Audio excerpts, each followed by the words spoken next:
Pada tanggal 18 bulan Maret di tahun 2024 lalu, Vladimir Putin memenangkan kembali pemilu presiden Rusia untuk kelima kalinya sekaligus merintis jalan untuk memimpin Rusia setidaknya sampai tahun 2036. Putin memenangkan pemilu tahun ini dengan perolehan 87% dari total suara. Dalam sejarah lama berkuasa di negaranya, Putin hanya kalah beberapa tahun dari Joseph Stalin. Namun hanya hitungan tahun untuk Putin bisa melewatinya. Hanya dengan kesehatan dan umur yang sedikit lebih panjanglah Putin dapat melampaui rekor Stalin untuk menjadi penguasa terlama Rusia. Sebab dalam pidato kemenangannya, Putin menyebut hasil ini membuat Rusia bisa lebih makmur dengan menjadi lebih kuat dan efektif. Secara tidak langsung Putin percaya bahwa dirinya dan hanya dirinya lah yang tepat untuk memimpin Rusia dan memperkuat Rusia. Rakyat Rusia bahkan tidak memiliki bayangan sosok siapa yang akan menjadi pengganti Putin. Dan Putin barangkali juga percaya bahwa hanya kematian yang bisa menghentikan kekuasaannya dan baru rakyat Rusia bisa memikirkan siapa sosok penggantinya. Sedangkan masyarakat dunia mempertanyakan bagaimana Putin bisa sekuat itu mencengkram Rusia dan kenapa Putin bisa begitu dikdaya sebagai penguasa. Pada tanggal 9 Agustus tahun 1999, Yeltsin yang sedang sakit tiba-tiba memecat Perdana Menterinya dan menggantinya dengan anak didiknya yang berusia 46 tahun yang kurang terkenal bernama Vladimir Putin. Sosok yang kurang terkenal itu memulai perjalanan karirnya sebagai seorang pegawai intelijen di KGB. Usai lulus kuliah hukum di Leningrad State University pada tahun 1975. KGB adalah badan intelijen Uni Soviet yang setara dengan CIA di Amerika atau stasi di Jerman Timur. Pada tahun 1976, Putin meraih tingkat letnan pertama. Tugasnya di KGB saat itu fokus pada kontraintelijen dan memantau warga negara asing. Setelah menjalani pelatihan di Andropov Red Banner Institute di Moskow dan telah fasih berbahasa Jerman, Putin ditugaskan ke Dresden, yang saat itu masuk bagian Jerman Timur dan berkedok sebagai penerjemah selama 5 tahun.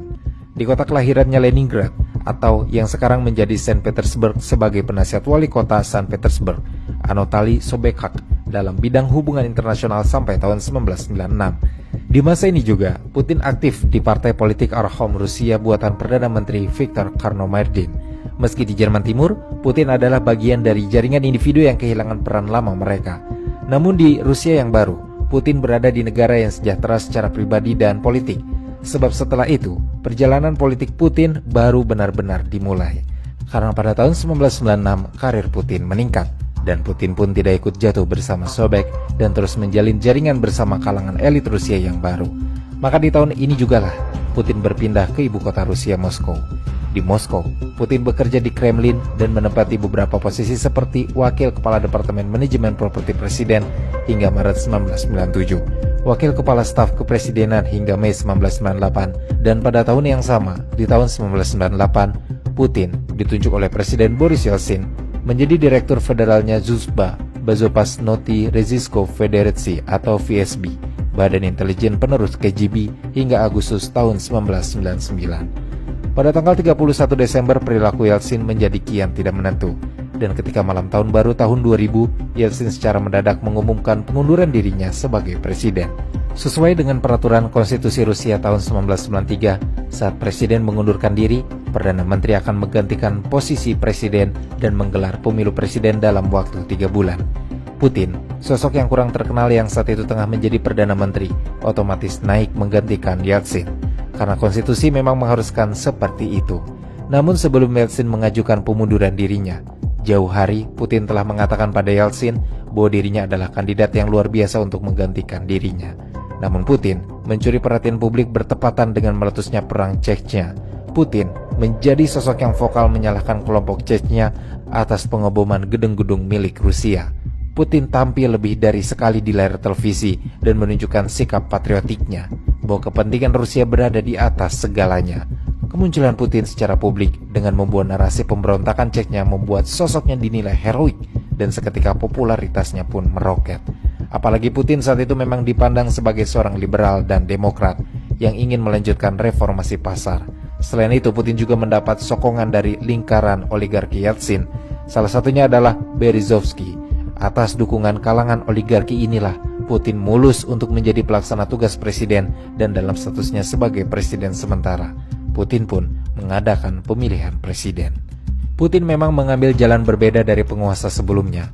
Putin dengan mudah mendekatkan diri pada kalangan manapun yang dianggap Putin saat itu masih punya kuasa dan massa.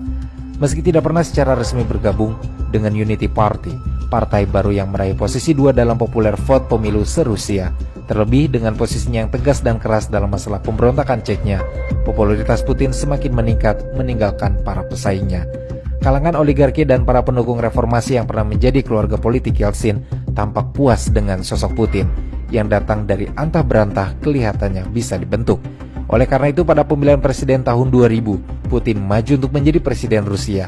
Dan benar saja, pada tanggal 26 Maret tahun 2000, Putin berhasil memenangkan pemilu dengan sekali putaran dengan raihan 53% suara.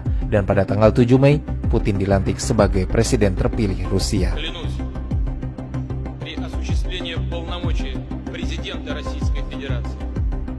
Apa yang dipikirkan oleh para oligarki Rusia tentang Putin yang datang dari antah berantah dan bisa dibentuk tentu awal dari semuanya. Sebab 3 bulan setelah Putin berkuasa, Putin langsung mengambil alih kendali media, stasiun televisi independen NTV ditutup, beberapa media disergap, dan laporan berita disortir pemerintah.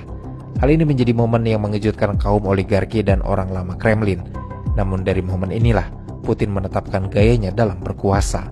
Namun Putin sadar bahwa kekuatan politik perlu dibangun dengan sumber daya dari segala penjuru. Dalam konteks Rusia, kelompok yang punya pengaruh signifikan ialah pengusaha, atau dalam negara kita mengenalnya sebagai oligarki. Kemunculan oligarki di Rusia setidaknya dapat dilacak melalui 2 titik mangsa, yakni pada awal tahun 1990-an, tidak lama setelah kolapsnya Uni Soviet, dan bersama dengan itu rezim Yeltsin mengeluarkan kebijakan privatisasi di sejumlah industri dari energi sampai cadangan mineral yang melimpah. Atas kebijakannya atas privatisasi ini membuat para pengusaha seperti mendapatkan karpet merah. Dan tidak hanya itu saja, atas karpet merah yang digelar oleh Yeltsin pada pengusaha pun setelah mendapatkan banyak keuntungan dan memiliki banyak pengaruh dan uang, turut masuk banyak bahkan sampai bisa menyetir arah kebijakan pemerintah Yeltsin. Putin sadar, fenomena semacam itu akan membuat gerak kebijakannya terbatas. Maka saat Putin berkuasa, bandul kebijakan perlahan berubah.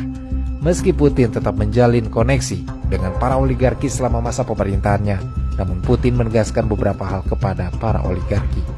Putin dengan tegas mengatakan bahwa jangan sampai masuk ke politik, dan dalam hal ini mengusik kekuasaannya dan imbalannya pemerintah akan membiarkan mereka mengurus bisnisnya. Namun tetap saja, pesan yang ditegaskan oleh Putin ini tidak mudah untuk direalisasikan, sebab semakin kaya raya para oligarki, maka semakin sulit menjauhkan mereka dari politik. Dan hal ini membuat Putin murka. Dan salah satu kejadiannya ialah ketika Boris Berezovsky dan Vladimir Guzinski mulai vokal mengkritik kebijakan agresif Putin di Chechnya. Dan karena keduanya mengkritik Putin dan pejabat lain yang menggunakan media yang mereka punya, Putin memberangus medianya dan Guzinski terjerat kasus hukum karena penggelapan pajak. Selain mereka berdua, di awal kepemimpinan Putin ada juga Mikhail Khodorkovsky. Khodorkovsky mulai getol menyebut Putin sebagai orang yang korup. Dan atas kritiknya ini, gerak Khodorkovsky dibatasi. Dan saat Putin mendapatkan celah, Putin menangkapnya dan memvonisnya 10 tahun penjara atas dugaan penipuan dan penghindaran pajak. Khodorkovsky merupakan salah satu orang terkaya di Rusia dan pernah memiliki 78% saham di perusahaan minyak Yukos, dan dengan 3 presiden yang telah Putin buktikan. Tidak lama, para oligarki yang vokal lainnya alhasil memutuskan untuk pergi dari Rusia demi faktor keamanan diri dan perusahaannya.